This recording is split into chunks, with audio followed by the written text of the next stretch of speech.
paz, irmãos, mais uma noite aqui para uma série de entrevistas dando continuidade, dessa vez com o quarto pastor que fez parte da nossa igreja, pastor Daniel Lemes e sua esposa Arlete. Pastor, o senhor esteve aqui aí no ano de 86, ali no final de 86, né, um pouco depois da questão da cratera, ali no centro da cidade, né? E foi um momento muito específico isso, né?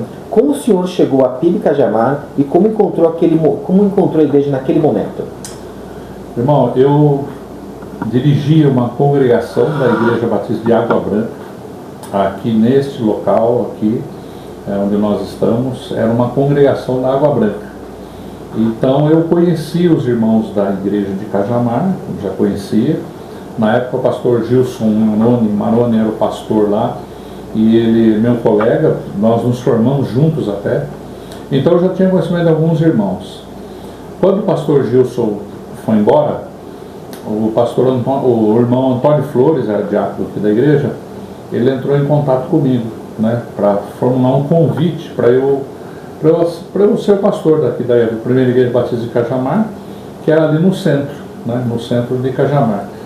E uma semana depois aconteceu aquele acidente geológico lá da cratera, e o irmão Flores até disse assim: pastor, olha, vamos suspender a questão do convite porque aconteceu esse problema, algumas pessoas foram embora da cidade e tal, então nós não temos nem lugar. Eu disse: não, está de pé, eu estou firme no propósito, vamos lá, vamos juntar as pessoas e vamos, não é? Conversei com os irmãos da Água Branca e acolhemos os irmãos de Cajamar aqui, nesse local, na congregação. Então foi assim que começou, foi em 1986. A gente costuma falar que foi o ano do C, a letra C, porque foi para a nossa vida Cajamar, foi o cometa Harley, né? E a minha filha que nasceu, Camila tinha um mês, né? Então foi o ano do C. Literalmente era do C, né? Como estava a liderança e a organização da igreja quando o senhor chegou? Então, quando eu cheguei, tinha quem estava assim, na realidade, no comando da igreja, segurando as pontas, né, era o irmão Antônio Flores. Tinha um irmão chamado Ricardo, que era o tesoureiro na época, e alguns irmãos que davam aula na escola bíblica dominical, mas a parte da liderança já não estava mais, alguns tiveram que ir embora, né? Então, na realidade, eu fiquei muito mais próximo do irmão Antônio Flores, caminhando com ele e tentando reorganizar essa questão da liderança, né? Até mesmo formar novos irmãos para a liderança da igreja. Então, eu tive algumas reuniões com eles e detectando assim algumas áreas em que eles poderiam ajudar na liderança da igreja. Algumas irmãs na escola bíblica dominical com as crianças. Eu fiquei dando aula para adultos e tinha um irmão que dava aula para os jovens. Então nós organizamos assim, né? Foi desse jeito. E a minha esposa ajudava muito na área da música, né? Então ela que organizava essa questão da música na igreja. Certo. Bom, então vocês chegaram no momento, né, que não havia mais igreja, não tinha tempo, né, conseguiram esse espaço aqui, que é hoje a nossa sede, né? E então tinha toda essa questão da cratera. E a igreja, sem essa estrutura física, né, como que ela lidava sem essa estrutura física? Porque aqui tem relatos e fotos, né, que era somente a edícula ali no fundo do terreno, né? E como que era a dinâmica para esses cultos? Como que acontecia isso? Okay. É interessante que essa edícula, irmão, eu trabalhei como servente de pedreiro do irmão Domingos, que era zelador da igreja de Água Branca, e mais um jovenzinho, adolescente na época, chamado Vicente. Nós vínhamos para cá todos os dias, né? 7 horas da manhã chegávamos aqui, e nós que construímos esta edícula. Quando foi fazer o forro, eu fui buscar o meu pai em São José dos Campos, ele que fez o forro para a gente. E era assim, ó, eram apenas duas salas, uma maior, uma menor. Na maior ficava adolescentes, jovens e adultos, e na outra as crianças. E um banheirinho pequeno que nós construímos ali.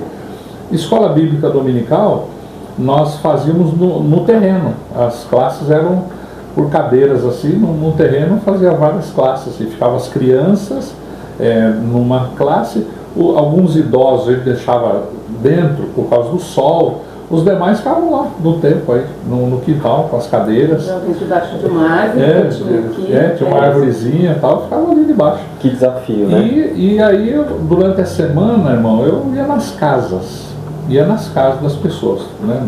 A semana, praticamente a semana toda. Eu estava sempre com algum irmão em casa e aí outros irmãos iam juntos lá. Então a gente sempre fazia um mini culto, né? Durante a semana toda. Né? E esse trabalho de evangelização, pelo que os outros pastores que eu conversei, né, comentam e relatam, era um trabalho muito forte, né? Esse de evangelização aqui na região. Aqui, sim, né? Sim. Era muito forte. Quando era lá a congregação, lá no Parque São Roberto, que era a igreja de Água Branca ainda, que aí depois todos que eram de lá vieram para cá, né? Sim. A gente tinha uma Kombi da igreja de Água Branca, e a gente saía por aí, né? Cajamar inteiro, Jordanese inteiro buscando criança e buscando pessoal, fazia 2, 3 viagens para trazer o pessoal. E aí nesse cenário que se manteve vivo a igreja. Aí fica uma curiosidade, né? A gente está falando de um tempo estável, de clima, digo, né? Mas e quando chovia? Era um desafio também, né? Era um grande desafio, porque as pessoas vinham, irmão, elas vinham para a igreja. Tinha irmãos que moravam lá no bairro do Polvilho. Sim. E o Polvilho não tinha nenhum saneamento, asfalto, nada. Então moravam lá no alto. Chegavam assim, todo com barro até o joelho. E ficava todo mundo dentro da sala. Todo mundo entrava no salão. Era assim, direto, não tinha. Só prejudicava a escola bíblica, dominical, essas coisas, mas tinha que acomodar todo mundo no frio ali, todo mundo naquela sala. Mas tinha um aulão. Tinha um aulão com todo mundo. E ali nesse momento você tem ideia de quantos membros haviam, né, nessa mudança para esse edícula, nesse espaço aqui? Olha, irmão, eu acho que umas 40 pessoas como membro. Eu acho que tinha por aí, uns 40 membros mais ou menos, que eu me lembro. E depois, é claro, a igreja foi crescer, nós realizamos batismos, né? Realizei batismos lá no templo mesmo, desalojado, né? Era até engraçado. Lá tinha o batistério. Tinha o batistério, é engraçado que o batismo tinha que ser rápido, porque a água começava pela rachadura e minar. Então fizemos batismos lá. Então, assim, as pessoas trabalhavam bastante, porque uma coisa que nós investimos muito foi na comunhão dos irmãos, sabe? No relacionamento das pessoas. Então, um apoiava o outro, um ia atrás do outro e um estava sempre dando assistência para o outro. Então isso foi muito legal, foi muito bom mesmo. Teve até uma situação, depois que eu saí daqui, fui para o Vale do Ribeira como missionário, o Dr. Russell Shedd ligou, perguntando assim, Daniel, como que você fez depois daquilo que aconteceu lá em Cajamar? Ele falou com o pastor Salvi Bernardo, ele deu o meu contato, falou para ele ligar para mim para conversar. E foi exatamente isso. É comunhão, aquecer a comunhão dos irmãos, ir nas casas, né, o tempo todo, nas casas dos irmãos. E quando nós nos encontrávamos aqui, irmão, todo mundo apertadinho lá dentro, mas as pessoas tinham maior alegria de estar ali, estar junto, né? Uma benção. Eu consegui fazer acho que umas 3 cantatas. Umas 3 cantatas. Cantata, Páscoa, Natal, todo ano. E que hoje em dia é difícil você fazer, né? E lá juntava e o pessoal vinha a qualquer horário, vinham todos. Era muito legal. Bom, então esse foi um dos grandes episódios e ao mesmo tempo um grande desafio para vocês, né? Chegar na liderança da igreja sem uma sede, né? Uhum. Com esse problema, tinha um terreno, mas havia cratera, e há muitos registros e relatos que os irmãos da igreja da Água Branca ajudaram nesse período. E como surgiu de fato esse apoio? Quando eu permaneci aqui, era para eu ter deixado o ministério lá de Água Branca. Deixei para ser pastor de Cajamar. Só que eles estavam sem templo. Então eu conversei com o pastor Pascoal, com os líderes lá. Eles acolheram a igreja de Cajamar aqui. E aí as coisas estavam funcionando bem. A igreja de Água Branca decidiu doar a propriedade para a igreja de Cajamar. Então, foi feita a doação do terreno para a igreja de Cajamar. Na época, o pastor Ed René já estava lá na Água Branca, ele que veio aqui para fazer uma cerimônia, né, de lançamento até da pedra fundamental, né, e falar que a igreja decidiu doar a propriedade e tal. Então foi assim, esse envolvimento da Água Branca, né, porque já era uma congregação antes, né, mas a partir do momento que houve a doação do terreno e tudo mais, a Água Branca não teve mais participação. Aí começou a andar nossa sozinho, conta e risco. Aí era a nossa oração agora, então, era pelo novo templo, né? Um novo templo. E sobre a participação, aí falando do novo templo, né? O senhor participou da construção do novo templo e como começou esse projeto? Irmão, esse foi maravilhoso, porque a igreja de Cajamar começou a receber doações em dinheiro. Inclusive uma entidade lá da Alemanha doou um valor alto, né, para a igreja naquela ocasião. E irmãos de vários lugares do Brasil, a própria junta estadual doou, a junta de missões nacionais, junta de missões mundiais, vendo a situação, todo mundo fez doações para a igreja. E aí o pastor Nivaldo Didini, que era meu amigo, né, nos conhecíamos desde da faculdade teológica, era o presidente da Associação Batista de Osasco e adjacência. E ele falou, olha, temos um projeto de mutirão, e já fizemos alguns templos em alguns lugares aí, você não gostaria que a gente também ajudasse? Vamos lá, vamos conhecer. Nós fomos até Osasco e vimos lá o trabalho dele, e eu e o irmão Flores, e de pronto nós aceitamos. Então todo sábado e domingo vinha cerca de 40, 50 homens de toda a região lá de Osasco, adjacência, mais os nossos aqui, né, e faziam no mutirão.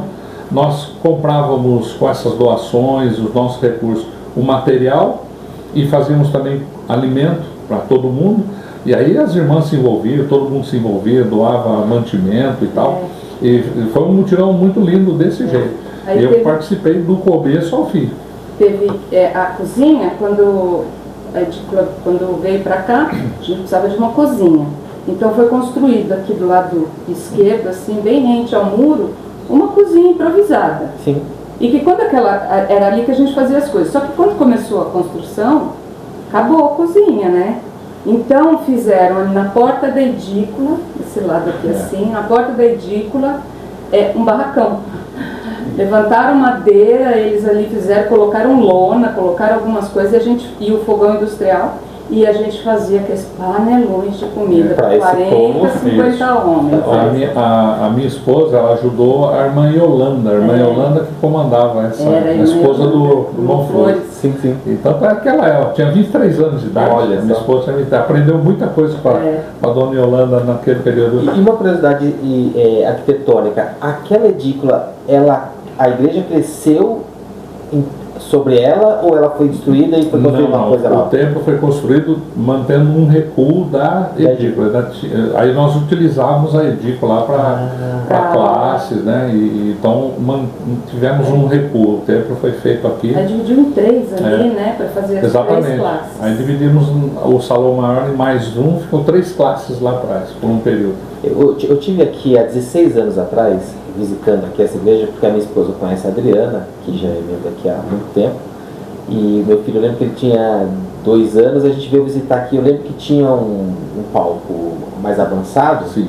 E uma classe era lá atrás, porque a gente deixou o Arthur, e tem uma salinha ali, daqui a pouco ela entrava ali, então eu imagino que tenha sido essa edícula ainda, né? Tinha 2 portas lá de saída. Do lado do palco, do púlpito, aí tinha à esquerda, assim, tinha uma saída. Porque da última vez que a gente veio aqui também tem por isso aí, né? Uns 16, uns 15, 16 anos. Ainda tinha esse modelo. Ainda tinha lá. Então, pode ser que tenha sido mesmo. Bom, como o senhor falou, foi uma ajuda mútua, né, de várias entidades aí, essa da Alemanha, as outras igrejas ajudando, né? Teve um mutirão.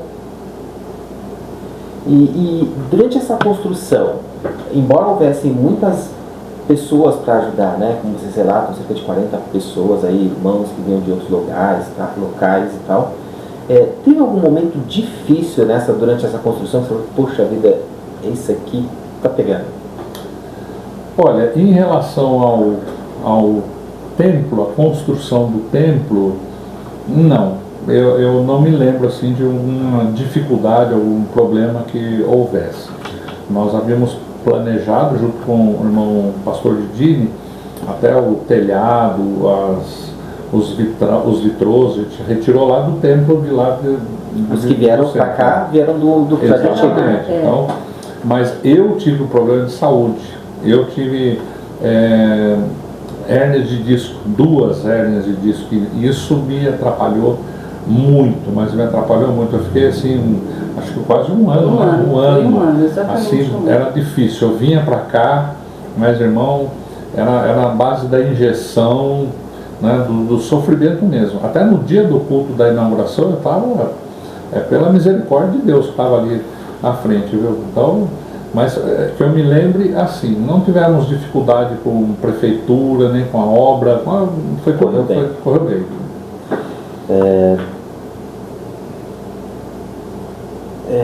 E durante esse período de reconstrução e tal, o que Deus estava ensinando à igreja? O Senhor guarda algum testemunho marcante dessa fase? Irmão, eu creio que a principal lição que eu até levei lá para o campo missionário foi o fortalecimento das relações, sabe? A igreja precisa estar unida, pessoas precisam estar unidas. Isso eu carrego até hoje para a minha vida. Lá na igreja, de vez em quando, eu pergunto assim, todo mundo aqui sabe o nome de todo mundo? Se não sabe, então pode sair agora e perguntar. No meio do culto, as pessoas vão lá, dar um abraço, perguntar o nome. Todo mundo aqui na igreja tem contato de todo mundo, tem o WhatsApp de todo mundo. Então naquela época não tinha, né? Era telefone. Sim. Então, mas era assim, todo mundo tem um contato de todo mundo, a gente precisa criar um jeito fácil da gente se comunicar para estarmos juntos. Então a gente promovia jogo de futebol, promovíamos passeios, então isso aqui mesmo no terreno, aqui no piquenique, aqui mesmo, né? No terreno, junta panelas, né? Sim. Então eu acredito nisso. Eu acho que uma das coisas mais importantes que sustentou a igreja naquele momento foi exatamente essa unidade dos irmãos, sabe? Estarem juntos, com alegria, um apoiando o outro, porque tinham irmãos que estavam passando necessidades naquela ocasião. Alguns irmãos, teve irmão que perdeu parte da casa, outros perderam tudo e estava alojado na casa de parente. Então, nós ajudávamos também essas pessoas. Estavam lá com cerca de 500 famílias, né, que ficaram desalojadas ali no centro, exatamente. Então a gente ajudava também esses irmãos, né, com mantimentos e pagar uma conta de luz, alguma coisa assim. Aí o irmão pergunta, como? Não sei. Deus da gente. Como vinha recurso, como a gente conseguia fazer? Não sei. Mas a gente ajudou da igreja todos ali na época e muita gente da cidade que estava vivendo o drama, sim, né? Sim. Então a gente nosso carro era era Fusquinha, né? A gente tinha um Fusquinha verde, um Fusquinha 64. E ele vinha, toda vez que a gente vinha para cá, ele abarrotado de coisa. Que a gente falava com família, falava com o pessoal da igreja de Água Branca, mesmo que a gente tinha, e trazia as coisas e distribuía, levava na prefeitura, dava um jeito e distribuía. Então, muita conta foi paga, até aluguel, né? Sim. Como Deus agindo de fato, Deus né? fazendo os milagres que Ele sempre faz. Exatamente. Né? Olhando hoje, o senhor entende que vê um dos momentos mais importantes da história dessa igreja, né? E a mensagem que o senhor deixaria para a PIB de Cajamar hoje, né? Porque o senhor de fato participou da reconstrução da igreja, né? Para que ela fixasse os pés aqui nessa região, mesmo aqui em Jordanésia, né? E fazendo a diferença aqui. O que o senhor deixaria como mensagem para o corpo de hoje? Irmão, realmente foi um divisor de águas, né? Era o meu primeiro ministério solo, né? Eu fui pastor auxiliar na Água Branca, então foi o meu primeiro ministério solo. E uma das coisas que foi marcante foi esse processo mesmo de reconstrução da igreja. E agora, hoje, eu tenho 41 anos de consagração ao ministério hoje, eu entendo que esse é aquilo que Deus me escolheu para fazer, de ajudar exatamente nisso, porque meu ministério tem sido desta forma, de ajudar a reconstruir, né? Então, eu acredito da mesma forma que em 1986, a igreja hoje precisa continuar firme no aquecimento da comunhão. Os irmãos precisam se conhecer bem, os irmãos precisam se interagir, os irmãos precisam se conversar. Se tem pequenos grupos, células, é dessa forma. A igreja precisa ter esse relacionamento. Quem entra pela porta precisa ser reconhecido pelo nome. As pessoas precisam saber o nome de quem chega e de quem vai, né, para poder pegar contato, poder manter isso na vida da igreja. Porque, meu irmão, às vezes tem alguém na igreja passando necessidade e a gente não sabe. A gente não sabe e passa. E isso é uma coisa que a gente tem procurado ensinar o tempo todo. Então, que a igreja de Cajamar seja uma igreja que esteja preocupada nisso, em manter a comunhão o mais aquecida possível, irmãos convivendo com outros irmãos. Eu li um livro do Charles Swindoll, A Igreja de Cristo, é o título do livro. Ele diz assim, que comunhão não é um pacote de bolinhas de gude. Pacote de bolinhas de gude, você solta no chão, ele bate um no outro e se espalha. Comunhão é um cacho de uvas bem maduro. Cacho de uva bem maduro, você solta, ele cai, um sangra sobre o outro. Um sangra sobre o outro. E eu acredito nisso e a gente procura viver dessa forma, em comunhão, um corpo. Somos diferentes, né? Uns são nervosinhos, outros são alegres, outros são tristes, outros extrovertidos, nós somos diferentes, mas um precisa sangrar no outro. Sentir a dor do outro. Exatamente. Saber sentir a dor do outro, onde está doendo, porque às vezes pra gente não é, você olha e fala, isso não tem importância, mas tem. Muito importante. Então, é ter essa sensibilidade, né? Essa sensibilidade está se esfriando, né? Hoje eu tenho essa percepção que vai se esfriando. Hoje as pessoas não têm tanto esse calor humano mais. E, bom, aí chegando quase ao final, eu queria saber de vocês alguma curiosidade. Assim, poxa, qual é a lembrança que vocês têm da primeira igreja de vocês de Cajamar, no tempo que vocês estiveram aqui à frente da igreja? E aí é dos dois. Eu vou chorar. Olha, irmão, uma das coisas interessantes que eu achava que eu era garoto, né, 25 anos, ela 23 anos, quando viemos para cá, eu não me achava muito capaz assim, não, e até hoje eu não me acho capaz, né, para o ministério, mas eu em contato com as pessoas aqui, nas casas, né, irmãos e pessoas que nem são da igreja, né, que nós fizemos amizades, eu carrego que amar as pessoas é fundamental. Amar as pessoas é fundamental. E isso a gente vivenciou aqui. Isso a gente vivenciou aqui nesse período mais complicado da igreja, né? Aqueles irmãos que talvez não tivessem interessado em amar o outro irmão, naquele momento, né?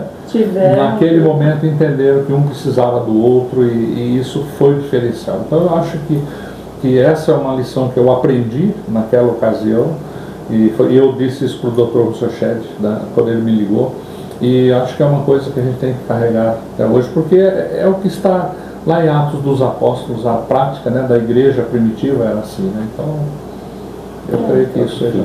Eu acredito que é isso mesmo. A gente estava vindo para cá e conversando. Nós falamos, puxa, que fase boa que foi aquela. Porque apesar das circunstâncias, foi justamente isso, sabe? A gente poder amar e ser amado. Porque Daniel, pastor, 25 anos, né, novo, né, já estava no ministério já há acho que há uns 4 anos, né, já.